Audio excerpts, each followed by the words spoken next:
Alright, so now I'm going to walk you through processing the photos into HDR. As I said, we shoot in groups of 5 bracketed photos. First thing you have to do is turn these groups of 5 sets into one image each. So you open up Photomatix, which there will be training provided on this, and it's a pretty simple interface. You select the files that you want to process. And you find there's going to be thousands and thousands of, or hundreds and thousands of photos daily. So this process is really important, and you'll find your own way of doing it. Essentially, I'm going to start with these right here, and as you can see, they're in groups of 5, 0, 1, 2, 3, 4. Just as a test, I'm going to select these. Okay, so I select them. Alright, so now those photos are loaded in, as you can see, and they're in order. Now the settings say merge, we shoot 5 at a time. There's some settings. There is a preset. I'm going to give you this preset. Mine's called Gulf Front. You want to do image alignment. I add strong sharpening. And then naming, resizing options, you can do kind of whatever you want.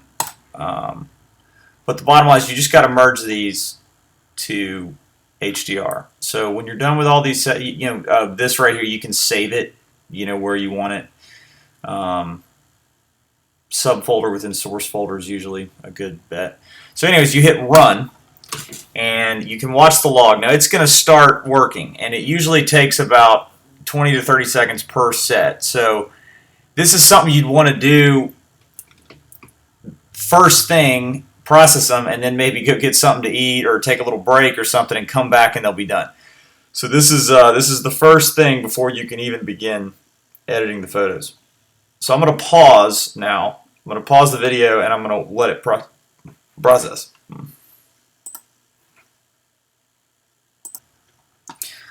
Okay, so we are back. So this is a good example. So these are the photos that are starting to process through Photomatix, and let's look at the results.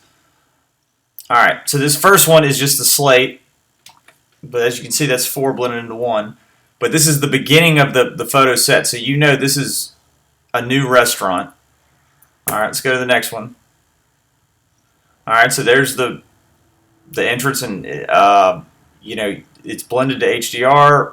We're going to edit it in Lightroom to make it look a little more prettier, but the advantage of this photo is you can see the name of the restaurant. So use that when you label it. You can say Jack Akuda's Restaurant. Alright, let's keep going.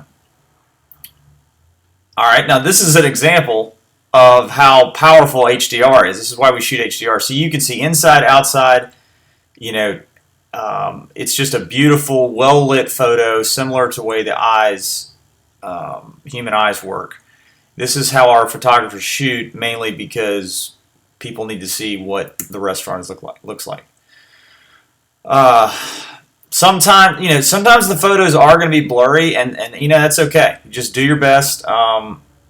Your job is just to process and edit the photos. The photographers shoot very high volume, very fast. We have to be in and out of these places before this person right here runs us out. So sometimes the photos aren't organized as good, but that's okay. That's your job. All right, so moving along.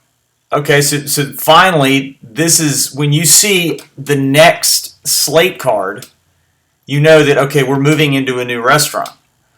All right, and so this is the next restaurant, and as you can see, there's the name, Harry T's.